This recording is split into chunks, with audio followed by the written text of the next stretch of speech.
Ketika Ahmad berdiri, tiba-tiba saja orang yang mengenakan penutup wajah tadi sudah berada di depan Ahmad. Jantung Ahmad berdegup dengan kencang. Orang itu melepas penutup wajahnya dan berkata, "Kamu mau ikut bergabung?" Ahmad hanya bisa menggelengkan kepalanya. Setelah itu orang tadi kembali ke tempatnya. Belum sempat Ahmad bernafas lega, dia melihat orang-orang yang sedang bersujud tadi berubah wujud menjadi pocong. Halo guys, welcome to Ebin Berkisah.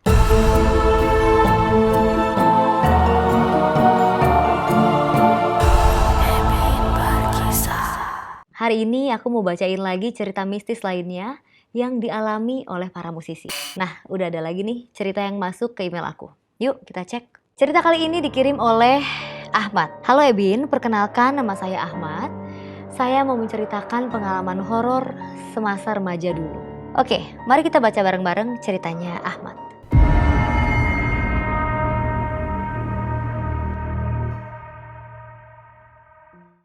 Ahmad adalah seorang pemain saron terkenal di kampungnya. Saat itu keluarganya tengah ditimpa musibah. Sang kakek yang sudah lama sakit baru saja meninggal dunia. Keluarga Ahmad adalah salah satu keluarga terhormat dan terkaya di kampungnya. Oleh sebab itulah, banyak sekali warga yang mengiringi pemakaman sang kakek. Salah satu warga yang membantu mengangkat jenazah sang kakek menghampiri Ahmad dan bercerita kalau jenazah sang kakek terasa sangat berat. Kemungkinan sang kakek masih mempunyai urusan dunia yang belum diselesaikan. Pada malam pertama meninggalnya sang kakek, Ahmad merasa kantuk yang sangat luar biasa. Tak lama ia pun tertidur. Dalam tidurnya, Ahmad bermimpi kalau ia didatangi sang kakek dengan wajah yang sendu. Sang kakek tampak hendak mengatakan sesuatu, namun ia tidak bisa mendengar suara apapun. Saat terbangun di pagi harinya, Ahmad sempat merasa janggal. Namun karena tak mau ambil pusing, Ahmad hanya menganggapnya itu sebagai bunga tidur saja. Keesokan harinya, ketika Ahmad memejamkan matanya kembali, ia mendapatkan mimpi lagi. Bahkan sampai hari kelima pun, Ahmad masih bermimpi hal yang sama. Namun kali ini, ia dapat mendengar suara sang kakek. Tolong, masih ada utang yang belum diselesaikan. Ahmad tersadar dari mimpinya. Ia akhirnya menceritakan mimpi yang ia alami kepada orang tuanya. Kedua orang tuanya bingung karena sejauh yang mereka tahu, semua urusan sang kakek yang berkaitan dengan uang sudah mereka selesaikan. Selain itu, keluarga mereka sangat kaya raya. Jadi Ahmad acuh saja dan tidak menganggap hal itu merupakan hal yang besar. Namun hari demi hari nasib buruk mulai menimpa keluarganya. Tiba-tiba sawah dan ladang mereka gagal panen, usaha dan bisnis keluarga mereka mulai tidak stabil, bahkan beberapa di antaranya mulai tutup. Kondisi tersebut membuat perekonomian keluarga mereka terancam. Saat inilah Ahmad teringat dengan pesan sang kakek. Setelah lama berpikir, akhirnya Ahmad memutuskan untuk menemui tetangganya yang merupakan orang pintar untuk menceritakan tentang mimpi tersebut. Orang pintar itu pun membacakan mantra-mantra dan menyuruhnya untuk memejamkan mata sambil meminum segelas air putih. Tujuannya untuk membuka mata batin Ahmad. Ketika Ahmad membuka matanya, ia terkejut lantaran ia melihat kakeknya berada di hadapannya. Wajah sang kakek tampak sedih dan menderita. Sang kakek menjelaskan alasan mengapa ia mendatangi Ahmad lewat mimpi selama ini. Kakek pun mulai bercerita kondisi keluarga mereka yang dulu sangat miskin dan memprihatinkan. Sampai suatu saat ada orang yang membantunya dan menawarkannya sejumlah besar uang untuk mengikuti sebuah sekte. Kontraknya adalah dia harus memainkan musik gamelan dalam ritual. Karena keterbatasan ekonomi, akhirnya kakeknya menyetujui hal itu. Hingga sekarang keluarga mereka bisa tercukupi itu karena sekte yang diikuti sang kakek. Ahmad terkejut mendengarnya. Dia tidak menyangka bahwa kekayaan keluarga yang selama ini dia punya adalah hasil dari ilmu hitam. Kakeknya berkata bahwa Ahmad harus menuntaskan kontraknya dengan satu pertunjukan terakhir. Sang kakek menyebutkan nama desa di mana sekte itu berkumpul. Kakeknya juga berpesan agar segera dilaksanakan. Kalau tidak, kekayaannya bisa lenyap.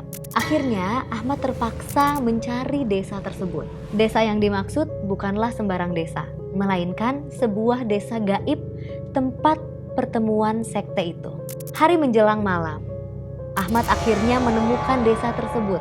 Dia melihat papan kecil bertuliskan nama desa tersebut. Dan benar saja, salah satu dari mereka sudah menunggunya seraya berkata, "Ayo, semua sudah siap." Orang itu mengantar Ahmad ke sebuah tempat di mana sekte itu berada. Ahmad pun melangkah masuk dengan perasaan ragu. Sebenarnya dia takut melakukan ini. Tetapi jika tidak dilakukan, maka kakeknya tidak akan tenang. Sesampainya di sana, Ahmad melihat mereka semua menggunakan jubah berwarna hitam. Ahmad pun disyaratkan juga untuk mengenakan jubah itu. Setelahnya, dia diantar ke pemain musik gamelan. Ahmad memposisikan dirinya di alat musik saron. Di sebelah kanannya, Ahmad melihat ada meja berisikan banyak makanan. Kemudian dia melihat mereka membentuk lingkaran dan menyalakan lilin yang berada di tengahnya. Ritual terakhir pun dimulai dengan nyanyian mantra-mantra. Bersamaan dengan itu, para pemain gamelan mulai memainkan alatnya dan Ahmad pun mengikutinya. Semua masih berjalan normal sampai ada penambahan satu orang yang datang. Dia juga mengenakan jubah yang sama, namun anehnya wajahnya ditutupi dengan kain. Seketika mereka yang membuat lingkaran tadi berubah posisi menjadi bersujud dan semakin mengeraskan suara nyanyian mereka seakan-akan menyambut kedatangannya. Orang itu kemudian mengangguk dan menatap Ahmad. Ahmad yang merasa diperhatikan pun merasa was-was. Dia berusaha untuk tetap fokus memainkan saronnya. Namun sialnya, palu yang dia gunakan untuk memukul saronnya terjatuh dan berbunyi kencang. Seketika semua pemain gamelan berhenti dan langsung menoleh ke arahnya.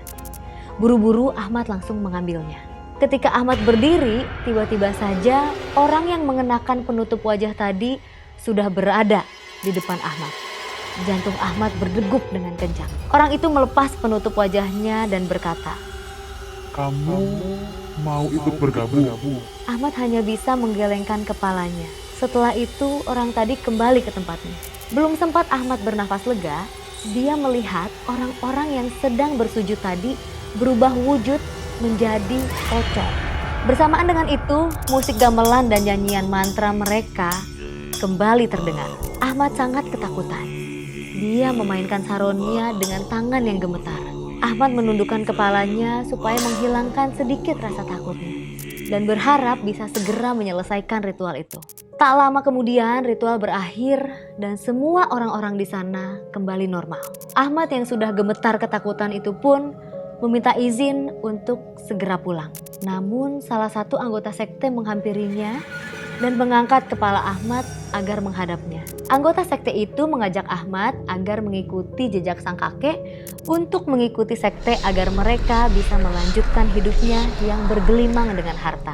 Namun Ahmad menolak mentah-mentah tawaran tersebut. Ia pun meminta izin pulang dan berlari tunggang langgang ke rumahnya. Kejadian tersebut membuat Ahmad menjadi trauma. Ia pun membuang segala peninggalan sang kakek yang memiliki hubungan dengan sekte tersebut. Dan ternyata benar saja, lambat laun kini keluarganya jatuh miskin. Namun Ahmad tidak peduli. Yang penting baginya keluarganya bisa hidup tenang dan mencari rezeki bersama keluarganya dengan uang yang halal. Gimana menurut kalian guys? Kalau menurut aku sih banyak hal yang bisa diambil dari ceritanya Ahmad ya. Pesan yang bisa diambil dari cerita Ahmad adalah carilah rezeki dengan cara yang baik dan halal. Jangan mencari jalan pintas, apalagi sampai bergabung dengan sekte atau ilmu hitam lainnya. Kalau kalian juga punya cerita mistis saat bermusik, kalian bisa kirim ke ceritain@gmail.com dan nanti kita akan bacain bareng-bareng di sini. Kalau kalian suka video ini, jangan lupa like, komen, dan subscribe channel ini. Sampai ketemu di episode selanjutnya. Bye!